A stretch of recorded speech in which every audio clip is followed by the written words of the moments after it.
अब मजदूरी तो करनी पड़ेगी ना। दो बच्चे हैं, उनकी फीस भी देनी है पढ़ने के लिए, 2 बेटियां हैं शादी के लिए, 1 बेटा है। एक भी गोली भी नहीं देने के लिए हमारे पास पैसा नहीं है। 6500 रुपये सैलरी मेरे को पेंशन दे रही है। अब 6500 रुपये में पेट भरें या बच्चों को पढ़ाएं?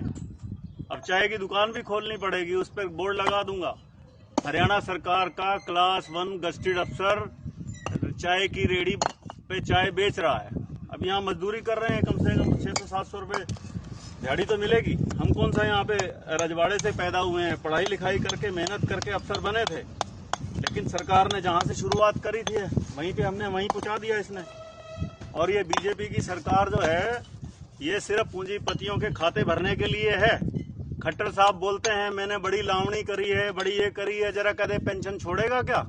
हरियाणा राज्य की उसको इतनी चिंता है, हरियाणा राज्य की उसको चिंता है कि 2030 तक दिवालिया हो जाएगा। और अभी बोल रहे हैं पिछले 3 महीने में हरियाणा ने 7500 करोड़ रुपया जीएसटी का इकट्ठा किया है। एक तरफ से तो दिखाते हैं कि हमारे पास बहुत सारा पैसा है, और दूसरी तरफ दिखाते हैं कि हम दिवालिया होने जा रहे हैं। ये 2 स्टेटमेंट क्या है?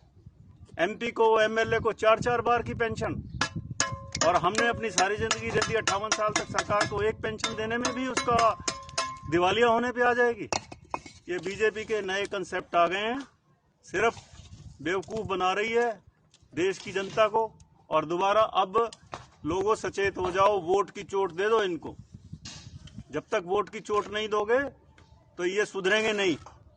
कांग्रेस तो इससे लाख दर्जे अच्छे है, कम से कम मुलाजिमों के ऊपर उन्होंने अपना हथौड़ा तो नहीं चलाया। अपनी तिजोरियां भर लो और देश के नागरिकों को कर दो कमजोर। हमने जहां से जिंदगी शुरुआत करी थी वहीं पे आके पहुंच गए। अब क्लास 1 गस्टेड अफसर है, या बुढ़ापे में वकालत करेंगे तो वकालत करने में तो 10 साल दोबारा फिर शुरुआत करनी पड़ेगी वहीं से। 6500 रुपये में अगर मैं बीमार हो गया तो इन्होंने आयुष्मान में भी नहीं आएंगे हम तो, पीले कार्ड भी नहीं बनेंगे हमारे, तो हम कहाँ जाएं?